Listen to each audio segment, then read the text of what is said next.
Rencontre. Rencontre. Léo Potier. Aujourd'hui, dans Rencontre, parlons nouvelles technologies, Internet, ce formidable réseau est si vaste que l'on s'y perd pour le meilleur ou pour le pire. Alors pour y naviguer, on utilise ce que l'on appelle un moteur recherche, un gigantesque dictionnaire qui référence le web et qui permet de savoir où on va. Google est l'un des plus éminents représentants de ces gros index en ligne. Le souci, c'est que si les moteurs de recherche ne sont pas dignes de confiance, ils peuvent traquer votre navigation, se renseigner sur votre vie privée dans un but commercial ou non. Dans ce paysage dominé par les États-Unis est apparu il y a quelques mois un nouveau moteur de recherche. Cocorico, il est français, il s'appelle Qwant et son cofondateur est avec nous. Jean-Manuel Rozan, bonjour. Bonjour. Et merci encore d'avoir accepté notre invitation. Merci à vous. Dans le trio fondateur de Qwant, vous êtes à la base celui qui apporte les sous eu égard à votre parcours d'homme de finance. C'est le début de votre parcours, ça. J'ai travaillé pendant 30 ans dans la finance dans différentes capacités qui ont fait de moi, on va dire, un généraliste et un familier des investissements. Au début, quand j'ai rencontré Eric Léandri, il m'a ouvert les yeux à la situation de l'Internet de l'époque. Et puis, quand on a décidé de commencer, comme vous dites, c'est moi qui ai mis les sous. Mais c'était il y a déjà 4 ans maintenant. Et les sous sont de plus en plus mis par des institutions qui s'intéressent à nous. Alors, on va y arriver. Votre rencontre avec Eric Léandri, qui est monsieur, entre guillemets, technique de Qwant, QWANT, on le précise. Quand est-ce que cette rencontre a eu lieu ? Eric est effectivement le créateur et l'inspirateur de toutes nos technologies. Maintenant, on a une équipe assez conséquente, qu'on a 50 personnes. Patrick Constant est le cofondateur. Il anime un moteur de recherche B2B qui s'appelle Pertim. On s'est rencontrés en octobre 2010. Et le constat a été le suivant. Direction que prenait Internet et notamment les grands moteurs de recherche, à cette époque, était déjà différente de l'intention originelle. On va caractériser très vite. L'intention originelle qui a très bien marché, qui marche encore évidemment dans une certaine mesure, c'est de donner à tout le monde le pouvoir et le savoir grâce à Internet. Vous rentrez sur le moteur de recherche, vous posez une question, vous avez une réponse et donc vous pouvez savoir tout un tas de choses. Et puis peu à peu, le modèle originel s'est dévié et sont apparus ce qu'on appelle les cookies de traçage, c'est-à-dire une façon d'enregistrer systématiquement. Et quand je dis systématiquement, c'est tout le temps, ça s'accumule. À partir du moment où on se connecte. À partir du moment où vous entrez des questions au moteur de recherche, donc les cookies de traçage enregistrent tout votre historique de recherche jusqu'au moment où le moteur sait tellement de choses sur vous qu'il peut, et il le fait, il fait des choix éditoriaux et commerciaux. Et quand il vous montre une réponse, vous croyez que c'est la vérité. En réalité, ça n'est pas la vérité. C'est qu'une toute petite partie de la vérité, et ça peut être, pour certaines questions, uniquement de la publicité qu'on vous présente comme la vérité. Et donc, cette direction, on l'a vu clairement venir dès octobre 2010, on a eu quelques conversations pendant quelques mois. Finalement, on est parvenu à la conclusion qu'entre ce que Eric apportait, 20 ans d'historique dans le domaine de la sécurité, l'idée de transformer les technologies qu'on avait, et ce que Pertim apportait, plus l'apport initial de capital que j'ai fait, on s'est dit, on peut tenter de présenter une alternative. Et cette alternative est absolument, fondamentalement nécessaire, car elle donne un choix aux individus, à tous les gens qui nous écoutent. Ils peuvent se servir de Qwant dès maintenant et arrêter d'être tracés sur Internet, en tout cas quand ils font des recherches. Et c'est important aussi pour les sociétés. C'est aussi important, on va dire, pour les pays et pour les continents. Donc le besoin d'une alternative est quelque chose de très important. Alors on va parler justement des garanties apportées par le moteur de recherche que vous défendez, Qwant. Parlons gros sous. Il y a eu une levée de capital pour Qwant en juin 2014 pour un montant compris entre 5 à 8 millions d'euros, c'est ça ? Exact. Et qui sont vos investisseurs ? J'ai entendu parler d'Axel Springer Digital Ventures, qui est un groupe de presse allemand. Tout à fait exact. On a fait un premier lancement de Qwant en France. On a décidé d'aller faire le deuxième en Allemagne pour une raison précise, c'est que quand vous parlez de respecter la vie privée des gens sur Internet, il y a, selon les cultures et les expériences vécues par les peuples au travers le monde, des réactions différentes. En Allemagne, ils sont très sensibles à ce sujet, compte tenu du fait que c'est un sujet qui, évidemment, les a concernés beaucoup jusqu'à très récemment par rapport à nous. Les pays du Nord également. Les pays du Nord aussi. Donc, on a fait notre lancement, notre deuxième lancement après la France en Allemagne, et on a eu l'excellente surprise de voir le groupe Axel Springer, qui est le premier groupe de médias online en Europe, nous contacter sur la base des valeurs qu'on a exprimées. C'était notamment le respect de la vie privée et le désir de montrer aux internautes d'une façon libre accès à tout ce qui se passe sur Internet, notamment le contenu des réseaux sociaux dont on n'a pas encore eu le temps de parler, mais qui est important. Et donc le groupe Axel Springer a pris une participation de 20% dans Quant. Donc nous ne sommes plus seulement une société française, mais nous sommes maintenant une société franco-allemande et nous espérons tout à fait européenne. Est-il vrai également que vous avez investi à titre personnel 1 million d'euros également dans Quant, dans l'apport de capital? Un tout petit peu moins. Tout petit peu moins, oui. Ça, c'est un article du Financial Times. On aura peut-être l'occasion d'en parler. L'actualité pour Quant également, c'est effectivement aussi l'expérimentation depuis janvier dernier dans les écoles françaises de la version junior de Quant. Et ça part aussi d'une actualité, c'est que Google, votre concurrent le plus direct, a exprimé son vœu également en décembre dernier de créer une version enfant. Alors permettez-moi de corriger un tout petit peu votre timing et d'être précis. On en est presque là, mais je ne voudrais pas qu'il soit dit que Quant Junior est déjà testé dans les écoles.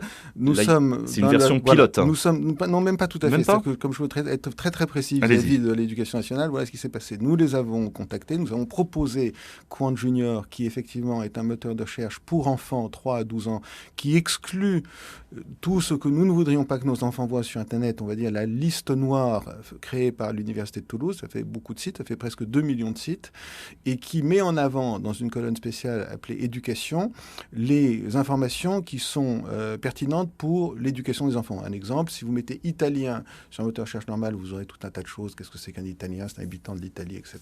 Et si vous mettez italien sur la colonne éducation de Quant Junior, vous aurez les cours d'italien recommandés par l'éducation nationale. Donc, vis-à-vis de l'éducation nationale, nous sommes dans une période de test, parce qu'il faut bien être sûr que si on pose tout un tas de questions liées à la violence, liées au sexe, liées à tout un tas de choses, les réponses de Quant Junior sont bonnes. Oui, typiquement. Et après ce test, c'est là où je voulais être très précis, et après ce test, nous verrons, d'abord, l'éducation nationale est souveraine, mais le plan peut éventuellement être que ce moteur de recherche Quant Junior soit mis à disposition d'un certain nombre d'écoles, et puis après, si c'est satisfaisant, d'encore plus de gens. Et pour aller sur l'autre partie de ce que vous avez dit, Google a annoncé qu'ils allaient faire Google Kids à peu près 2 semaines après que nous, on ait annoncé qu'on ferait Quant Junior avec l'éducation nationale. Donc vous êtes tous les deux dans la même course et Alors, pas tout à fait, parce que nous, on ne montrera pas de publicité et on ne tracera pas les enfants. Alors justement, on y vient.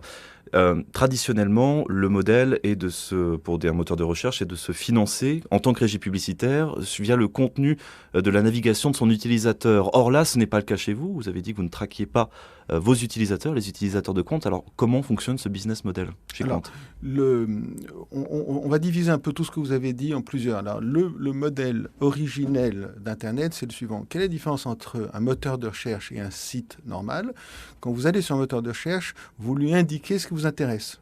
Prenons l'exemple, vous cherchez une tablette, vous rentrez sur votre recherche, vous dites iPad, ou alors vous dites vol Paris-Nice. Bon, on n'a absolument pas besoin de savoir qui vous êtes, vous un homme, une femme, quel est votre historique de recherche, quelles sont vos préférences sexuelles pour vous montrer un iPad ou un vol Paris-Nice.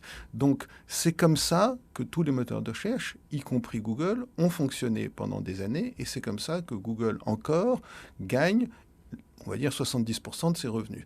Et donc, un autre sens, c'est totalement faux de faire croire qu'on a besoin de mettre des cookies de traçage, d'enregistrer l'historique de recherche et d'en apprendre énormément sur l'individu. Énormément, je tiens à dire à ceux qui nous écoutent, c'est énormément plus qu'ils ne le soupçonnent, car à la fin, on sait tout sur vous. On sait votre âge, on sait la couleur de vos yeux, on sait vos préférences sexuelles, on sait tout. Et le moteur de recherche qui sait tout ça le garde à l'infini et s'est autorisé le droit de vous vendre des produits à l'infini, hier, aujourd'hui et demain. Donc c'est quelque chose de très conséquent et très important.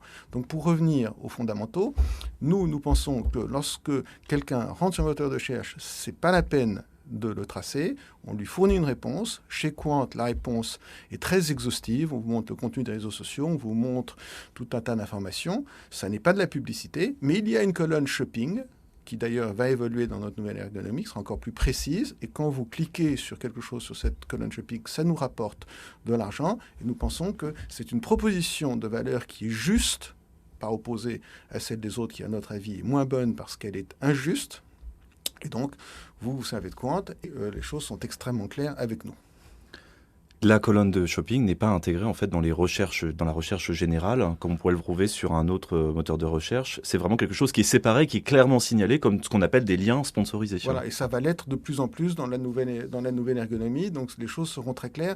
Nous vous donnons des réponses à vos questions, et sur une partie des réponses que vous donnons, nous vous signalons qu'il y a une commercialité si vous faites un acte d'achat ou si vous faites un acte de suivi en cliquant dessus. Alors une question pour vous, Jean-Manuel Rozan. L'intérêt des cookies, donc les petits éléments de traçage, permet aussi de donner de la pertinence à vos recherches sur les moteurs de recherche. Si vous n'utilisez pas ces éléments sur Qwant, comment pouvez-vous vous assurer de la pertinence des résultats de recherche de votre moteur de recherche? Je crois qu'il y a quelque chose de fallacieux à dire ça, c'est-à-dire qu'on vous dit ça vous donne ça donne de la pertinence, mais en réalité ça donne de la pertinence à la publicité qu'on veut vous montrer et à la sélection de ce qu'on va vous montrer en fonction de ce qu'on sait sur vous. Mais je reviens à ce que je vous ai dit il y a quelques minutes. Quand vous posez une question au moteur de recherche, vous lui donnez à notre sens suffisamment de renseignements sur ce qui vous intéresse maintenant pour qu'on vous donne une réponse pertinente. Et c'est donc tout le but des technologies et des algorithmes de Qwant de pouvoir se contenter de la question que vous posez, vol Paris-Nice, Radio Notre-Dame, iPad ou toute autre chose, ou comment fait-on la soupe au chou. Vous pouvez poser toutes ces questions et ça nous suffit pour vous donner une réponse pertinente. On n'a pas besoin d'autre chose. On n'a pas besoin d'autre historique de recherche. Cela, vous le garantissez? Oui, absolument. Et alors, je vais un peu plus loin. Non seulement nous, on le garantit, on participe régulièrement. On a fait en France la nuit du hack, mais on a participé au Brésil à un événement similaire où on a fait notre lancement au Brésil il y a à peu près 15 jours. Et donc, on invite régulièrement une communauté extrêmement puissante, extrêmement organisée et techniquement extrêmement forte à venir prouver qu'il n'y a pas ce qu'on appelle un langage technique de faille de sécurité, c'est-à-dire des backdoors, et que Qwant respecte bien la promesse qu'elle vous fait. Dans les 20 dernières secondes qui nous restent, Jean-Manuel Rozan, quelles sont les prochaines étapes de développement de Qwant? On parle surtout de multiplier, je pense, de votre côté, les partenariats. Il va falloir, aujourd'hui je l'ai dit, on est à peu près 50, donc 45 ingénieurs à Nice, indexer le web et le web social, donner des réponses pertinentes dans tous les pays, dans toutes les langues et à la terre entière. En tout cas, énormément de gens qui se servent d'Internet dans le monde. C'est un grand sujet, donc il va falloir investir beaucoup plus d'argent, engager beaucoup plus de monde. On a décidé d'avoir à peu près 300 personnes à Nice fin 2016. Merci beaucoup en tout cas, Jean-Manuel Rozan, d'avoir accepté notre invitation. Merci à vous. Et une bonne route à vous.